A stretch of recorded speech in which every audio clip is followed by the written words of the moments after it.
നിഅ്മതാനി മഖ്ബൂനും ഫീഹിമ കസീറും മിനന്നാസ് അസ്സിഹത്തു വൽ ഫറഹ്.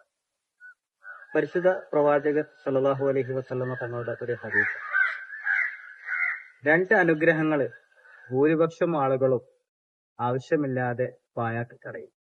ഒന്ന് അവന്റെ ആരോഗ്യവും മറ്റൊന്ന് ഒഴിവ് സമയവുമാണ്. നമ്മൾ പലപ്പോഴും നമുക്ക് സമയമില്ല, തിരക്കാണ് എന്നൊക്കെ പറഞ്ഞ് നടക്കുന്ന ആളുകൾക്കായിരിക്കും ഏറ്റവും കൂടുതൽ ഒഴിവ് സമയങ്ങൾ ഉണ്ടാവുക. അവരായിരിക്കും അനാവശ്യമായിട്ട് ഏറ്റവും കൂടുതൽ സമയങ്ങൾ പാഴാക്കി കളയുക. ഒരു പക്ഷെ അവരത് മനസ്സിലാക്കിക്കൊള്ളണമെന്നില്ല. കാരണം അത് അവരുടെ രണ്ട് ജോലികൾക്കിടയിലുള്ള സമയങ്ങളായിരിക്കും. 5 മിനിറ്റ് 10 മിനിറ്റ് ആ സമയത്ത് ഞാൻ എന്ത് ചെയ്യും എന്ന ഒരു കൃത്യമായ പ്ലാൻ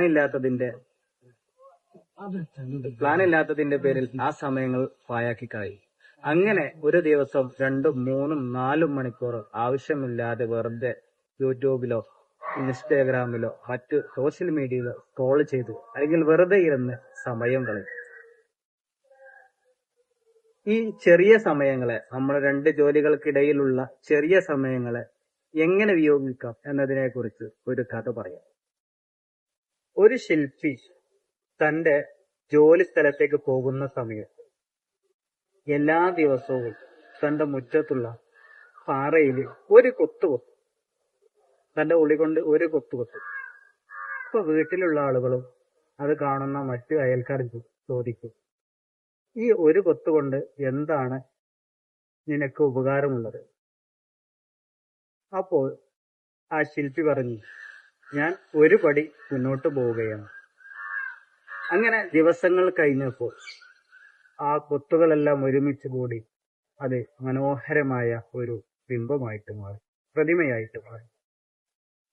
അതുപോലെ നമ്മളെ ഈ ചെറിയ ചെറിയ സമയങ്ങള് ചെറിയ ചെറിയ കാര്യങ്ങൾ ചെയ്ത്, ഓരോ ദിവസവും ചെറിയ ചെറിയ കാര്യങ്ങൾ ചെയ്ത് നമ്മൾ മുന്നോട്ട് പോവുകയാണെങ്കിൽ അതിന്റെ ദിവസങ്ങൾ കഴിയുമ്പോൾ അതിന് വലിയ റിസൾട്ട് ഉണ്ടായി.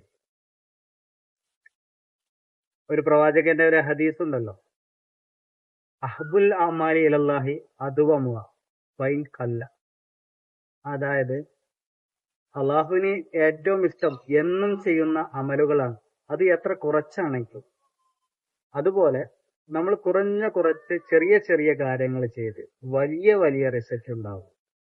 അങ്ങനെ റിസൾട്ടിനെ നമ്മൾ വളരെ എടുത്ത് പെട്ടെന്ന് പ്രതീക്ഷിക്കരുത്. ക്ഷമ വേണം. ക്ഷമയോടെ കാത്തിരുന്ന് നമ്മൾ വലിയ റിസൾട്ടിനെ പ്രതീക്ഷിക്കണം. ഈ വലിയ റിസൾട്ടുകൾ എപ്പോഴും സമയമെടുത്താണ് ഉണ്ടാവുന്നത്.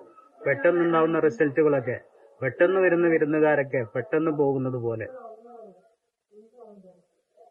പെട്ടെന്നുണ്ടാവുന്ന റിസൾട്ടുകളൊക്കെ അതിന്റെ ഫലം പെട്ടെന്ന് ഇല്ലാതായി പോകും. അതുകൊണ്ട് ക്ഷമയോടെ കാത്തിരുന്ന് സമയമെടുത്ത് നമ്മൾ ചെറിയ ചെറിയ സമയങ്ങളെ ഉപയോഗപ്പെടുത്തി ഉണ്ടാക്കുന്ന റിസൾട്ടുകൾക്ക് അതിന് നല്ല ആയുസ്സുണ്ടാവും, ദീർഘകാല സമ്പന്നത നമുക്ക് നൽകാൻ സാധിക്കും. അതുകൊണ്ട് നമ്മൾ അനാവശ്യമായി സമയം കളയാതെ നമ്മളെ സമയത്തെക്കുറിച്ച് കൃത്യമായ ഒരു ബോധ്യത്തോടുകൂടി ഓരോ ദിവസവും നമ്മൾ ടൈം ടേബിളൊക്കെ ഉണ്ടാക്കി സെറ്റ് ചെയ്ത് മുന്നോട്ട് പോവുകയാണെങ്കിൽ തീർച്ചയായിട്ടും നമുക്ക് 1 വർഷമോ 2 വർഷമോ കഴിയുമ്പോൾ വലിയ വിജയം ഉണ്ടാക്കിയെടുക്കാൻ സാധിക്കും.